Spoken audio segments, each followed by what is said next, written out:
Numba, hi, welcome to the show. Hi, Emily. Thank you so much for having me. It's so great to have you on. So, question number one, how did you get into the fashion industry? So the fashion industry thing, I think, was basically just by accident. When I was at uni, I was approached by a photographer that said I had a really good look, and if I considered going to modelling. So I was bored at the time. It was like first year of uni. I thought, why not? I'm just going to explore this. So that led me into getting into a modelling agency, which I'm still with at the moment. It's Model Team in Glasgow. So I got in with them, did a lot of different jobs, did the runway, did photo shoots, both for magazines and advertising companies. So that's what got me really into modelling. And I think it was a great start, I think, to what I'm doing right now. It gave me lots of experiences and experience in the fashion industry that I just wouldn't have had otherwise. So I'm really grateful for that photographer. I don't even remember his name. That really got me into this. Do you enjoy modelling? You hear a lot of horror stories of the modelling industry. Do you know, I love modelling, but what I love more about modelling is the opportunities it gives you rather than the actual, doing like the photo shoots and everything like that. Obviously, I love that as well. But I think for me, it's meeting new people, it's having those conversations, it's learning from people.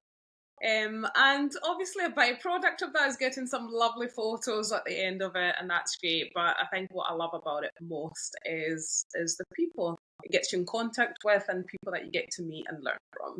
Completely. And then you have your own personal stylist brand and you do lots of fashion courses as well. Talk me through that. When did that start? How has it developed? Okay, so you know how I told you about starting with the modelling at uni? So when I'd finished uni, so I studied finance and management science at Strathclyde Uni. And round about the third year, I think we started to get companies coming in, like lots of financial companies wanting a lot of students to work for them. And so we're doing lots of presentations around about that time. I just remember feeling like I really don't want to do any of these things. Like, is something wrong with me? And that was at that stage that I started to explore what my other options were. What else could I do with my life?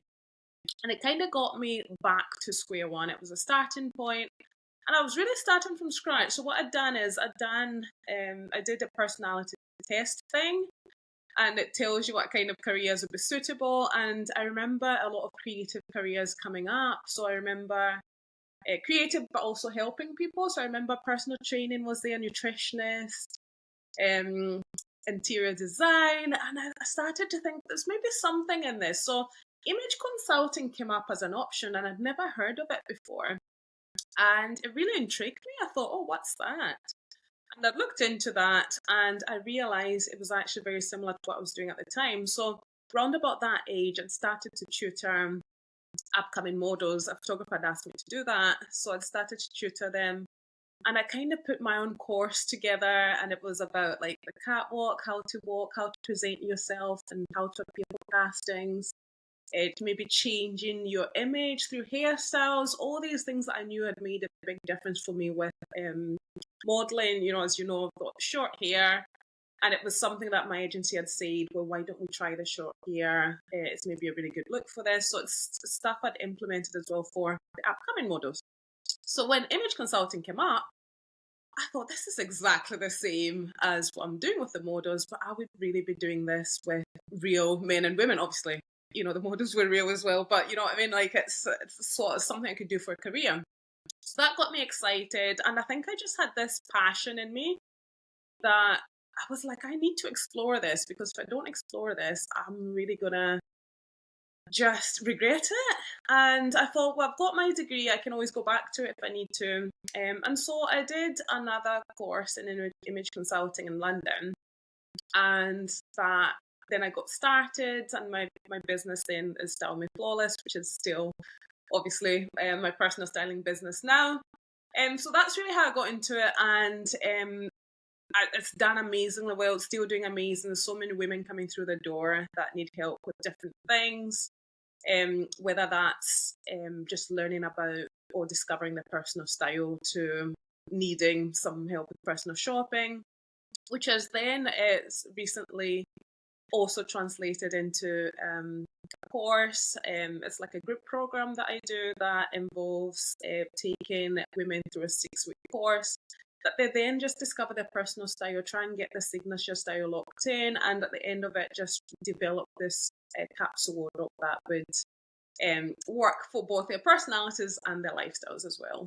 Are there any challenges for advising people on their style? Do you get any people thinking, oh, I'm not sure about that, or are they absolutely on board?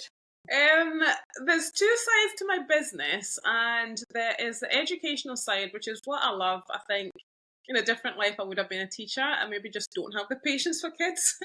So there's that side of me that loves taking complex information and making it really, really simple for people.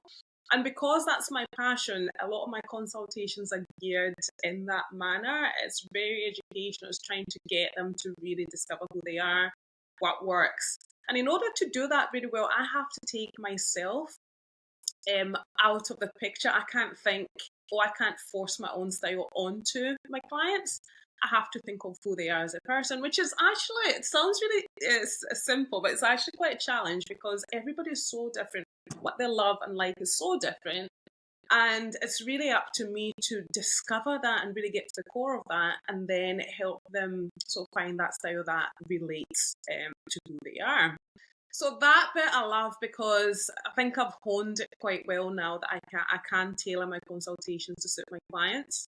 And I think that the only kind of trouble has come in before where someone's maybe bought a gift voucher for a client and it's maybe like personal shopping.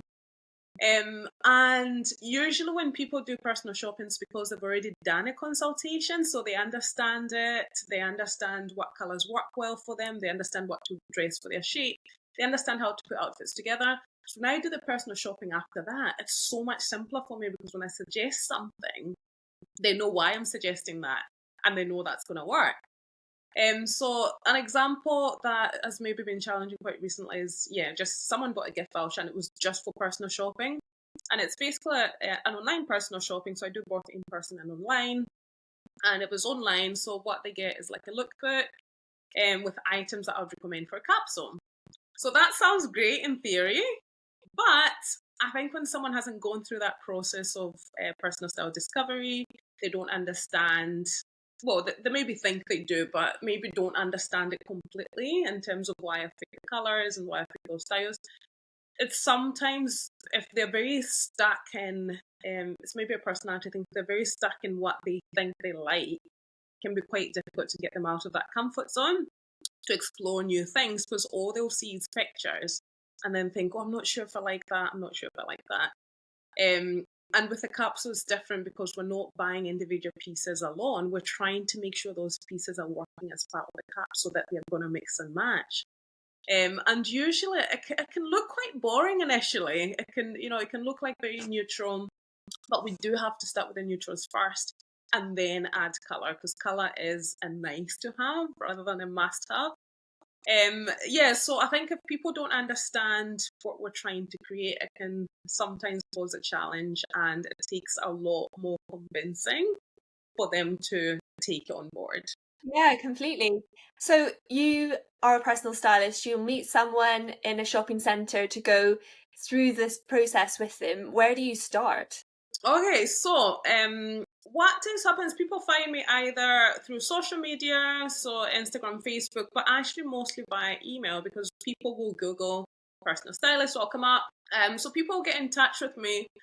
I've just actually launched a new website, and what I loved even about my old site is I've kind of made it my own. I've tweaked it over time, and I think I've made it as clear as possible for people to know what they're getting when they sign up for something. So that's made it a lot easier for me because people contact me and just say to me, I want the butterfly package. So I've actually named a lot of my packages by animal names, which is just an idea I had brainstorming with a friend like years ago, and it's really stuck. So one of the most common packages is the butterfly package, which is basically just a combination of a colour consultation and style consultation. And so when people get in touch with me via my website, they'll say to me, oh, I really want to do the butterfly package, I want to do the peacock package. So I'll know exactly what that means. And obviously they go through everything, what's involved, what they're going to get. So it's just a case of contacting me. So what I do from there is I ask them to just complete a pre-profiling form because I don't get to meet them beforehand. So I'm trying to really gather as much information as possible from them. So they fill out a pre-profiling form and also send a couple of images. So just we need like a full-length image so I can gauge what their body shape is and the proportions. And then they also send some headshots, which just gives me an idea for colouring. But sometimes if they're doing a hairstyle consultation on top of that, then it's really good for me to gauge their face shape. And then we can sort of look at cuts and styles to suit their face shape. So that's the starting point, and then they'll come in for a consultation. So that could either be just a colour consultation, or as I said, the butterfly package, which is style and colour, or it could be style and colour and hairstyle. So there's lots of add-ons, but really the basic is the style and colour. And I carry out my in-person consultations in my studio in Straven. It's got everything I need there. It's got all my colour tools. It's got all my clothes that I use for demo. So they'll come in and we'll do a consultation. I like, again, to do this in a really educational way, and I'll use pieces I've got in the studio to just demo exactly what I'm trying to explain. If we've got time at the end, I do a little sort of try on just to help elevate their style slightly. So it's simple things, you'd be surprised, like just, folding up their trousers slightly because maybe the trousers are too long, it starts to look a bit frumpy. Sometimes just adding some structure with a blazer or a trench coat or just a structured coat, a nice bag, adding some metallics, it can really transform an outfit. So I love it when clients come in and we just do that at the very end with the clothes they've got on. And they're just shocked how simple some of these things are that can elevate their outfits instantly. So yeah, it's great. Amazing. And where is your favourite place to buy from? Oh, that's a hard question. So I find myself, like, I'm such a dynamic person. I think what I look for personally, obviously what I look for clients is different sometimes, depending on what they like. But what I love are things are almost as individual pieces, there's something different about them. So I call them like, they've got like an object of attention to it. So I like things that have maybe got a bit of drama to them. Like I like asymmetric styles, for example. I like harem trousers. I like just anything with a bit of detail to it. So I find myself just shopping different places, but cost tends to be quite good for these kind of styles that are just maybe a little bit different. And obviously with high street prices, I don't like to pay too much for my clothes, because whilst I love style and fashion and personal styling, what I value more is living life and traveling. So I would rather use the extra money for doing stuff like that, but still obviously get decent quality pieces that will still stand the test of time. But I'm always looking for deals. I'm always looking for the archives of like websites. I love Reese. I love Ted Beckham. And yeah, sometimes I'll use like Brand Alley, Secret Sales, anywhere I can get the same thing for, but cheaper. And yeah, I think it's usually if I see an individual piece and if it's good quality, I'll buy it. That's what I look for. And I'm not too bothered about this is my shop kind of thing. So I shop from, a variety of shops. Are you a fan of vintage? I love vintage. So when I first got on board, weirdly, my husband started shopping on vintage first. And he said, he was just excited about it. It's like, this is great. Like, I'm getting all these things. Like, I've got a Ralph Lauren, like, polo top for like £7. And I was like, wow, I love the idea of that. Let me try it. So I remember going on it and signing up, all excited to find all these things. And I was so overwhelmed initially. I went off. I was like, no, too much. Don't like it. And then I was looking for stuff for the boys, and it was just like stuff that we're going to wear around the house. We've got a touring caravan, so stuff that would maybe take caravanning that would just get so dirty. And I thought, I don't want to, buy something new when it's just going to get worn anyway. So I thought, I'm actually going to go on Vinted and see if I can find stuff for the boys. And actually what I did is what I teach people to do all the time is be very specific about what you want. So I love Zara a lot for the boys. So I just Googled Zara, I don't know, long sleeve t-shirts, Zara, bandeau, something like that. And it came up with quite a few things. And it was things that were barely used, some of them new with tags. And I just love that I was able to get them for such a good price. And then I thought, well, why do I do the same thing for myself? Like, why do I not be very specific about what I want? So one time I was looking for a white skirt. So I've just thought I don't have a white skirt, and I'd maybe seen it on Pinterest or something. I can see myself wearing that quite a lot for different occasions. So I know that one of the brands I really like for basics is Reese. So I went on Vinted and Googled Reese white pleated skirt size 10. So I was very, very specific. And it came up with maybe 3 options, which is great because you're not having to scroll through all the other brands. And I found one that was actually new with tags, and it was literally, I think, 7% off the normal sort of retail price. So that was a great bargain. I think since then I've started to make more use out of it if I'm really needing something. I think it's a really great site. And where do you get your fashion inspiration from? Yeah, so I love Pinterest for inspiration, but actually in terms of designers, my 2 favourites, although they're complete opposites, but in terms of their designs, I love a combination. I would say I like Victoria Beckham's sort of light straight lines, asymmetric style, that sort of dramatic nature, oversized style. I really love that, and I think it's so me. But occasionally I love to add in something completely different, and that's where the Vivienne Westwood kicks in, because obviously her styles are really wacky. I wouldn't go for everything she sells, but occasionally I'll find 1 or 2 things that I'm just this is so wacky, I just love it. And it'll be a one-off piece that I'll just add into my wardrobe. So I'd probably say, yeah, just a combination of that. But in terms of inspiration, I love going on Pinterest and just see what I can get. Half the time I don't even know who the models are, or some London Fashion Week person strolling the streets. But if I see something I like, I always recommend this to clients as well. Just save it to a board, call it your personal style, and try and apply it to styles that you would actually wear. So it's not just inspiration that's not attainable. So I like to do that. Things that I think I could definitely wear that, but I love the maybe look of it. Then I'll always save it to my personal style board. And it's great because when you're adding stuff to your wardrobe as well, you can look back on that board and then look at the styles and think, actually, it'd be great to have, this pair of boots.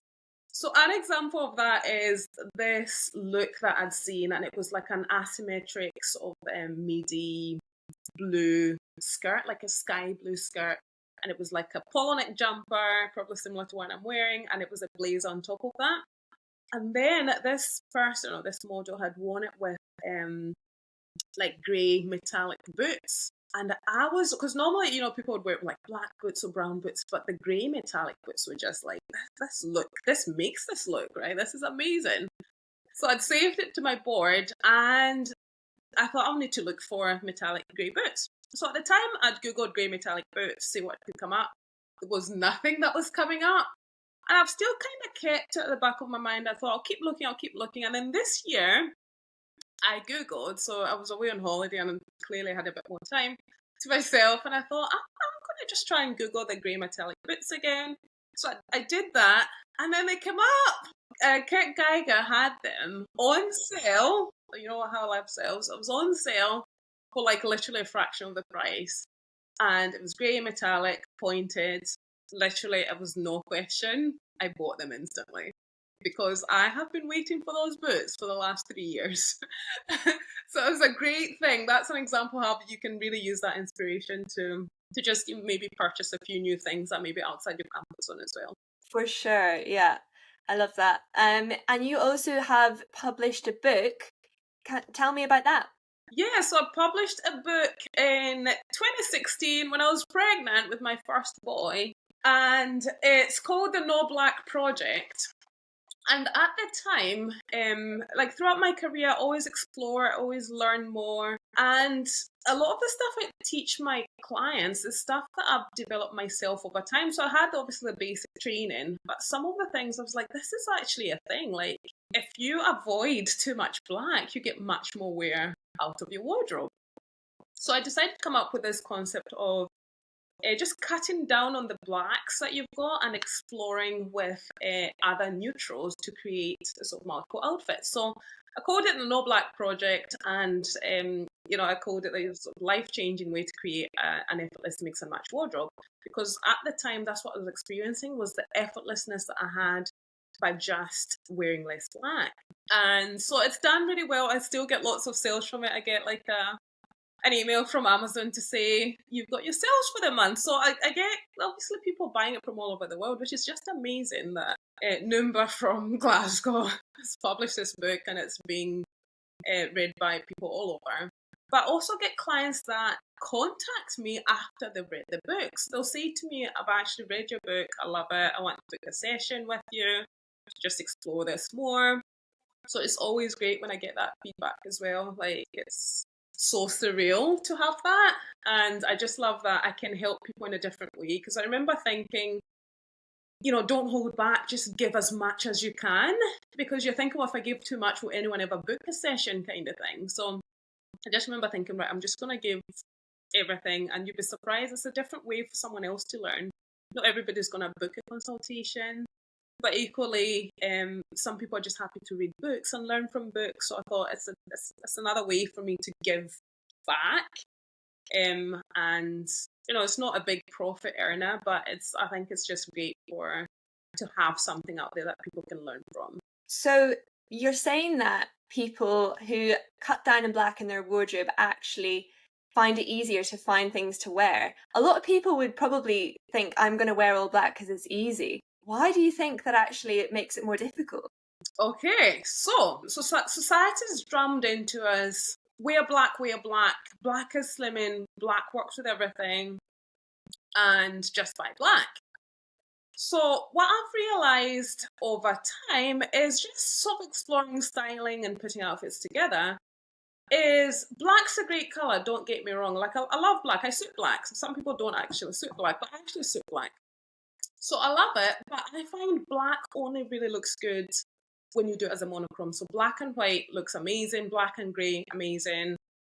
Black with maybe some warmer neutrals as well can look okay, although I'm still not keen on that look. So like matching black, for example, with tan, I still think it looks quite forced.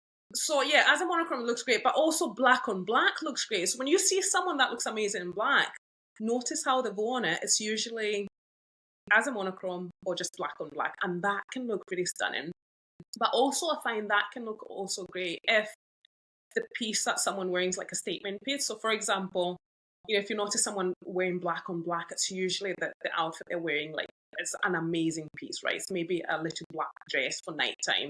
It's maybe got a wee bit sticking out, like it's just a statement. It doesn't need anything else. It can look really amazing. So what I've noticed happens is people take that and be like, right, okay, if I just buy black, I can wear it with anything. So then they try and match like black with like orange, which, unless you're going for Halloween look, it really doesn't blend in. So we're trying to because the whole point is trying to build this capsule, right? So we're trying to make things effortlessly blending. So you can match any color, don't get me wrong, you can wear anything you like, but I think for a lot of women, a lot of my clients, they wanted to be effortless, they wanted to look effortless, they wanted to look quite blended together, and that's what creates the effortless style. So when you bring black in and try and like wear it like black trousers, fuchsia pink top, again, we're not getting that sort of blended effect. It looks really harsh. I don't think it looks like particularly stylish. It just looks like you've thrown it together. You're not sure what you're doing, kind of thing. But the minute you swap with dark navy, so it's not just any navy, it has to be like the darkest navy, almost black, that's the universal neutral that society completely forgot to tell us about, because that shade works amazingly with neutrals. It works amazingly with colour. You can match that with fuchsia pink, you can match that with bright green, you can match that with orange, you can match that with purple. Any colour looks more elevated with a dark navy. So another universal neutral is an ivory. So ivory suits, everybody suits the dark navy, obviously, but also everybody suits ivory. And ivory suits any color as well. So if you wanted a lighter alternative, it's a great color. So imagine you had, for example, 6 different styles of tops, maybe a t-shirt, a blouse, a jumper, and maybe like 4 dark navy tops. You could literally have any bottoms you wanted because those colors will work really well with everything.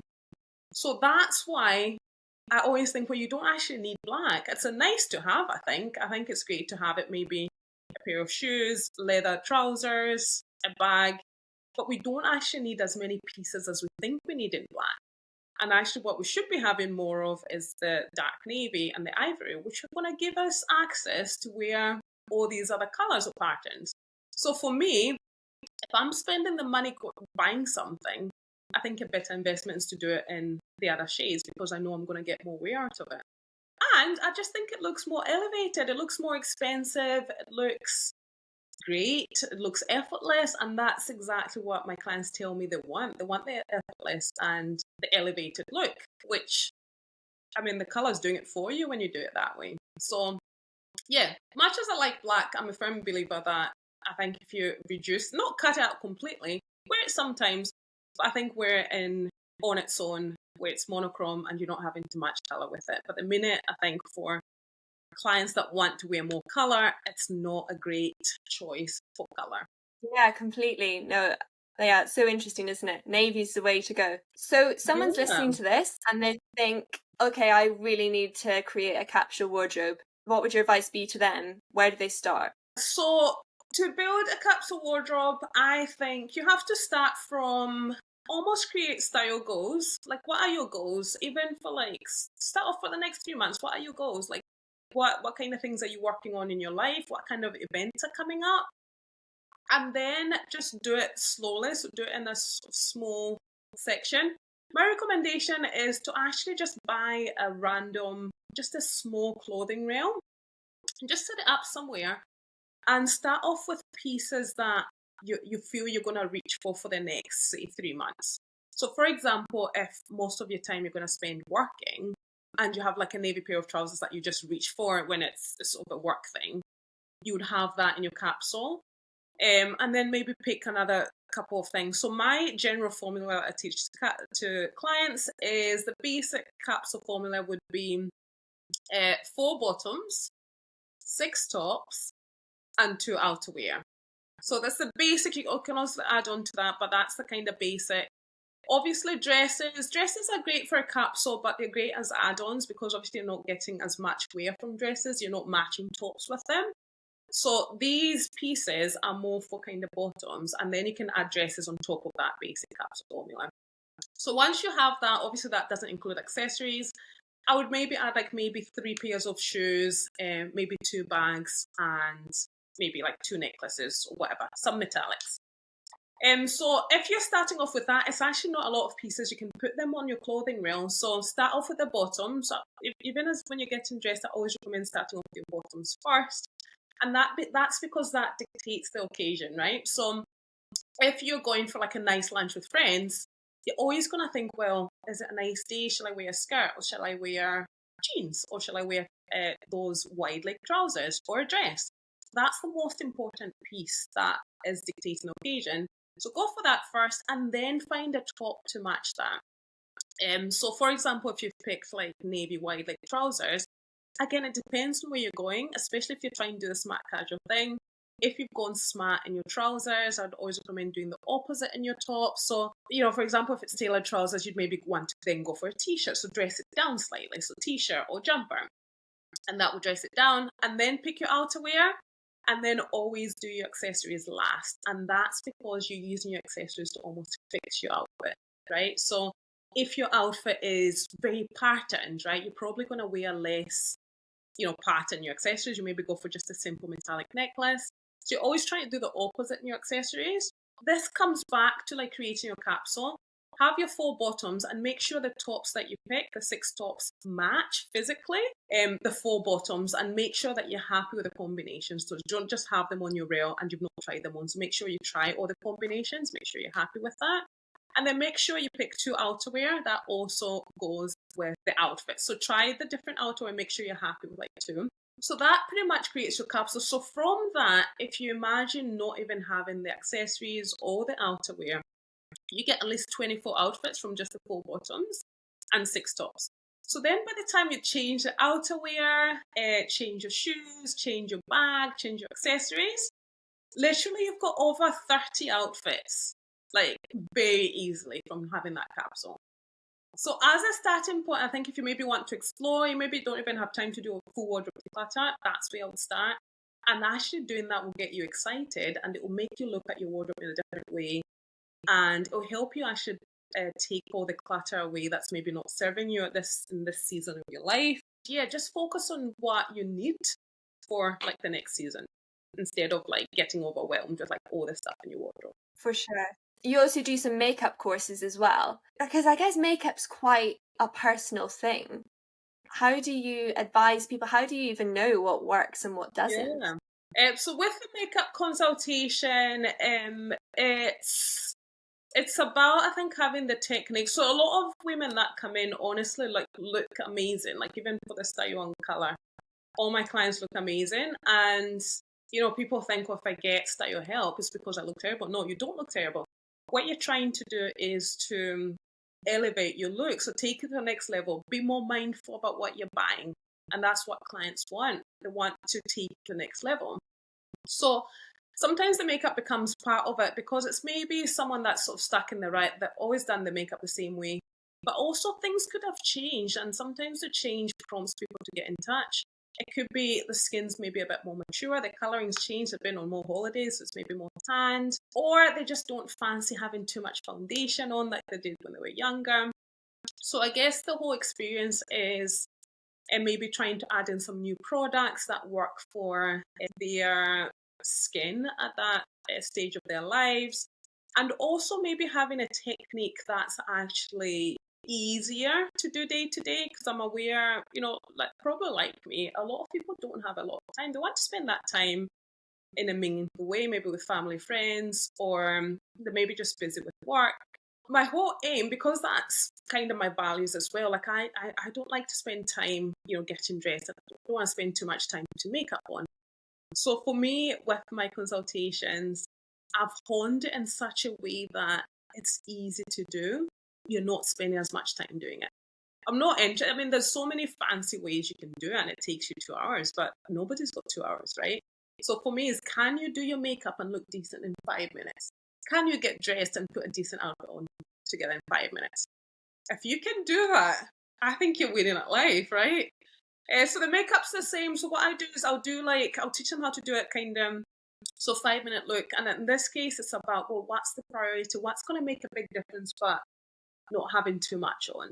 So for me, you know, for example, skin's a big thing. Like if your skin looks good, your skin tone looks even, you're not needing much else, right? A bit of lip color for me is also important as well, because I think it makes you look a bit more put together, but also it can really blend in with the colors that you're wearing as well.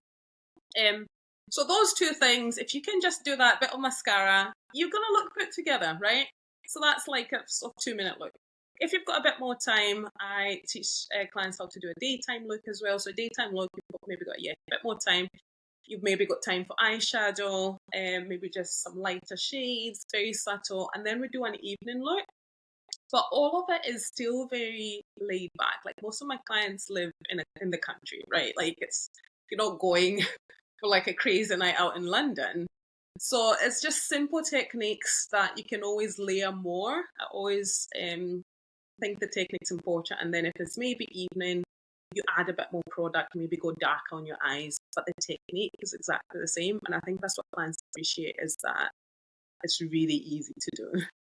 Easy is the word here. Do you follow trends? Good question. Yes and no. So no, because I prefer clients to have their own style. I think what you're prioritizing is definitely things that work works for you as an individual. So what works for your shape, what works for your colouring. And I think that's more important than trends or anything else. However, what you don't want to do is be stuck in like a 20-year-ago trend, right? Because there's a fine line. I think it's okay not to follow trends, but I think when it's so old-fashioned to the point where it stands out, that's where I think you kind of then get the problem. So I think it's quite good to balance it out, have a bit of both. I always have my classics that I'll invest in, but occasionally I might see a trend that I like, and I think it's me in terms of personality, which I think is important for people to do.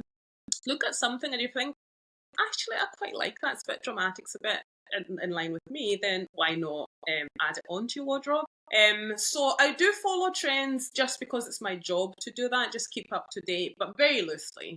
I think, as I say, the most important thing is working with your own personal style and personality. Trends, you can take or leave it, and I think that's a good stance to take when it comes to trends. What are a few easy ways that people can elevate their outfits immediately?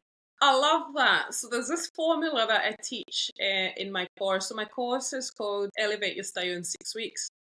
And it's with the Personal Style Academy. So one of these formulas that people absolutely love when I do this is it's called the love formula. Obviously, I've made that up. I think it sounds amazing.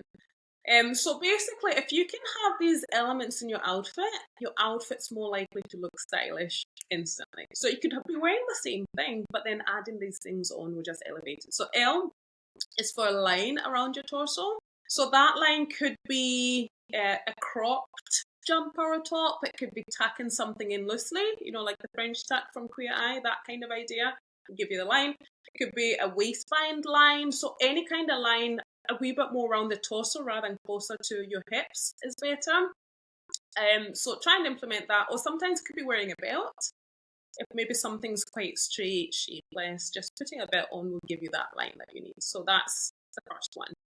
And then the O is for object of attention. So something that stands out in your outfit. It doesn't have to stand out in terms of colour. It could just be maybe a texture. It could be anything, but you see it when you see it, right? Because sometimes people put an outfit on, I'm like, well, everything's so neutral. Where is the object of attention? And then the minute you add like maybe a green bag, there you go. There's an object of attention, something that stands out. So that's important to do as well. It could be an accessory, it could be anything. So that's the O. And then the V is for creating a V shape around your neckline. So when you create a V shape around your neckline, it elongates your sort of top half.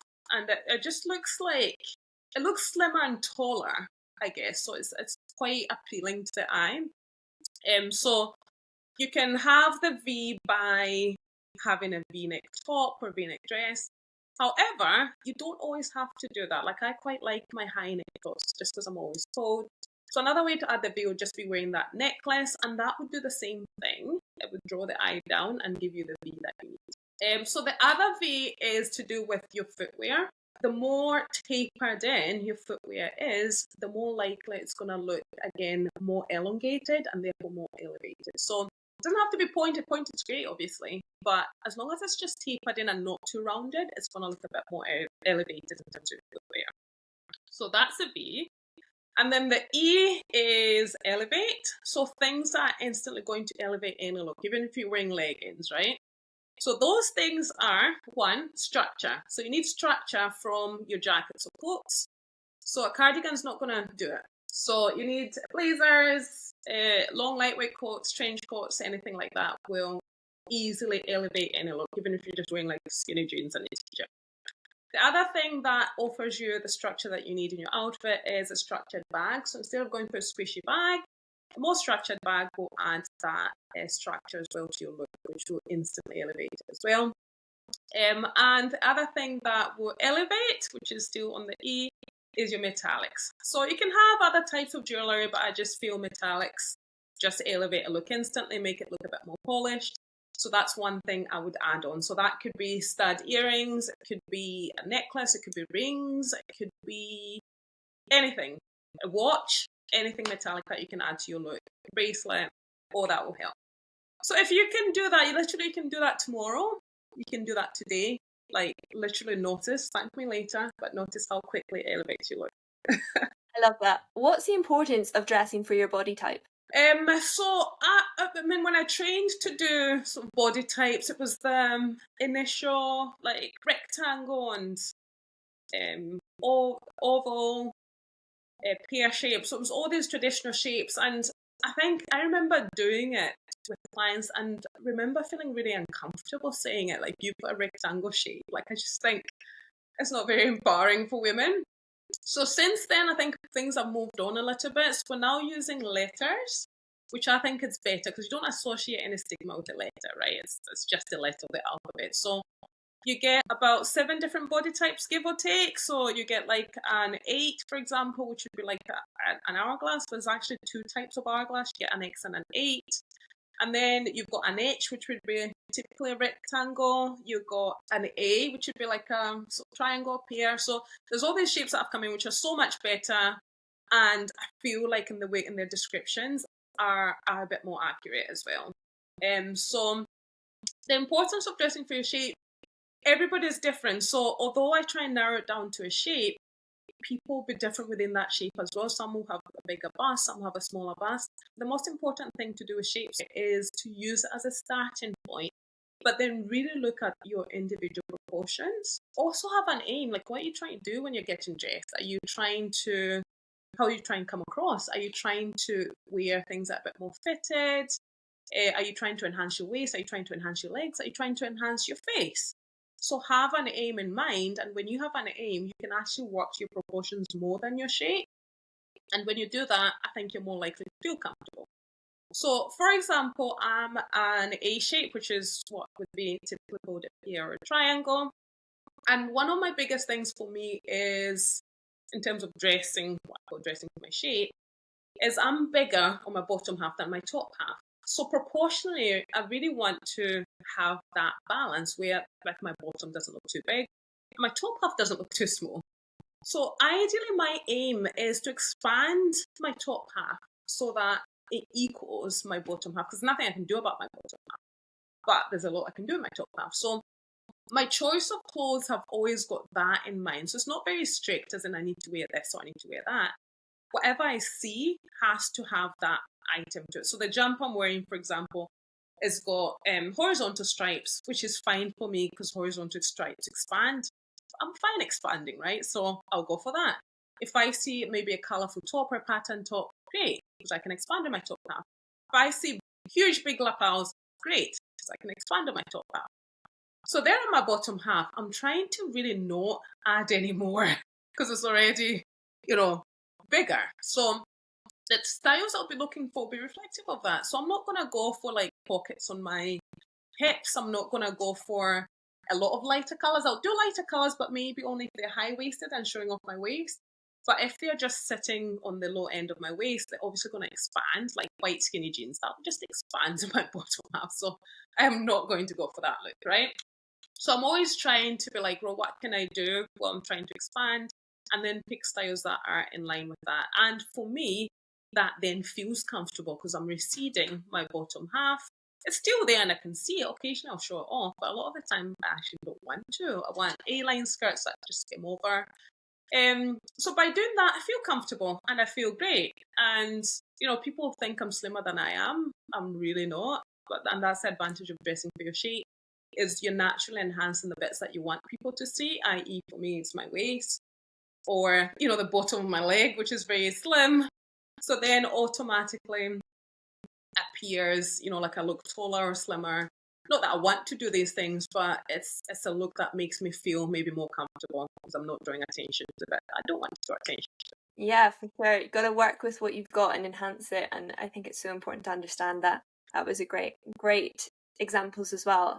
Yeah. So good. So what is the one item that you're going to be wearing as a staple through autumn? Ooh, autumn. So autumn is, I'm missing the summer already. Like, I love the heat. But equally, autumn's not too bad. It's not too cold. So spring and autumn, I can handle. It's the winter I'm not really looking forward to. So for me, I think autumn, I love, I don't know if I can pick one piece. I think I'll pick 2. Is that okay? Can I pick 2? So the first piece is I love my high neck tops, and I think I just, whilst I love a V-neck and it's so flattering, for most of my clients I would always pick a V-neck or something with a bit of space up here like a square. I love being cozy, so high necks for me are great, but I think that also works so well for me because I've got really short hair and a long neck, so they just work, right? So for me, I think having the high neck's great because I can also layer underneath for cold. So I've got quite a few now that have been built up over the last few years, and they're going to be coming out to be worn almost every day, and I can wear them with jeans, I can wear them with like my sort of wider leg tailored trousers. So I just love, they're so easy, I can wear them with like anything. So that'll be a big thing for me, but also outerwear is key. I love that, one of the things in this country I love is the fact that we can do outerwear and actually make it a thing and make it look amazing. So I've got my trench coats all ready to go. I've got my long lightweight coats that I can throw on over like my jumpers. So that's going to come on, but I love how quickly that can elevate an outfit as well. Like you could be wearing jeans and a jumper, like I mostly do round about where I live. And just the outerwear can really, really elevate that look. So whether you're wearing trainers or boots, I think the outerwear really makes it. So that's, I think, probably the two pieces I'll pick that I'm excited to wear. You didn't seem quite convinced about the excited about autumn. Oh man, anything cold is not great for me. I love, I was raised up in Zambia. Yeah, so I moved here when I was 17, and I think maybe having that upbringing is somewhere hot is just like it just sticks, it just sticks. But I've learned to cope with the weather. I have lots of candles round about the house, literally dotted around the house. And I just put candles on, and we've got a fire that we put on. We've not got it on yet, but I don't think it'll be much longer before we start having it on again. So all these things help, and my cozy jumpers. So I'm all good. Don't worry about me. I'm sorted. I can do this. I can handle it. So people listening to this, if they can have one key takeaway that they're going to remember when approaching their fashion, what would it be? Oh, I think there's lots I could say, but listen to yourself and what you like. There's something in what you like, and that is your personal style. If you like something, then that's you, especially if you're still thinking about it. But I think the main thing is try and be methodical about it. Try and really, when you're shopping for things, try and really make sure you really want it and you really need it for your wardrobe. And if you can do that and just buy things that are maybe that you love, maybe a little bit different. I feel some stylists might disagree with this, and I know you can throw anything on and make it look styled, but I think if your individual pieces are great, as in, for example, if I'm buying a skirt, it's like, it has to be like amazing. It's maybe asymmetric. It's maybe got a lovely fabric. Like it's amazing on its own. And if I buy like a jumper, again, it's maybe something different about it. It's maybe the fabric. It's maybe the fact it's a polo neck, the wide sleeves. So something that makes it different. So imagine if all your pieces were like that. You absolutely love them because of something different about them. When you then go to throw on an outfit together, whether that's doing a school run or, going out for a lunch or dinner, you can just throw those pieces on, apply a few styling techniques like the love formula I talked about, and you always look great. It's as easy as that. So that's the one thing I would say is just be strict with your purchases, be strict with your decluttering. If it's not serving you, if it's not working for your lifestyle right now, just get rid of it because you don't need that in your life. You need less rather than more. And those pieces, if they were great, they're good quality, they'll stand the test of time, but also you can literally just throw them on, which is what I do. I throw things on and people always say to me, well, you always look amazing. Some of the time, I feel like I'm cheating the system because literally everything, even home jumpers, I bought nice home jumpers. You know how like before everybody buys these, they buy like the oldest things, like the most torn jumpers or like bobbly jumpers, and they wear these things at home, but that's not going to make you feel good either. So if you're lacking in home clothes, buy home clothes, but buy nice home clothes. I think if you can do that, you feel great, but also you just look put together regardless of what you wear, and you're sorted. You don't need as many things. So good, so good. And where can people find you online and your website, social media? So online, You can get my website. So we've just launched a brand new website, which I'm really excited about. It's been a long time in the making, and I think I've just streamlined a lot of my packages and consultations to the ones that I think over the years I've just found work as well. And it means I'm not spreading myself too thin as well. So my website is www.stylymeflawless.co.uk. So you can find me there, and the contact form you can reach out through the website, but also my email address is stylymeflawless@live.com, so you can contact me through my email. You can also find me on Instagram and Facebook. I have not been as consistent on it because I've been working on my website recently, but I'll be getting back to updating it a lot more frequently, like I did very soon. And so my Instagram is just styleme_flawless. And my Facebook is just, again, at stylymeflawless, all one word. So you can find me on those platforms. Amazing. I'll link all those below as well so people can click directly on and check them out. Thank you so much, Numba, for coming on today. I feel like that was such an interesting discussion, and all of the stuff you are saying, it makes so much sense, but you really don't realise it until someone actually points it out to you. So I think, yeah, you'll probably have caused chaos in a lot of people's homes now. They'll be all on Vinted, selling everything. Oh, Vinted is a place to be, honestly. It's amazing. But no, thank you so much for having me, Emily. It's been lovely talking to you. And yeah, keep in touch.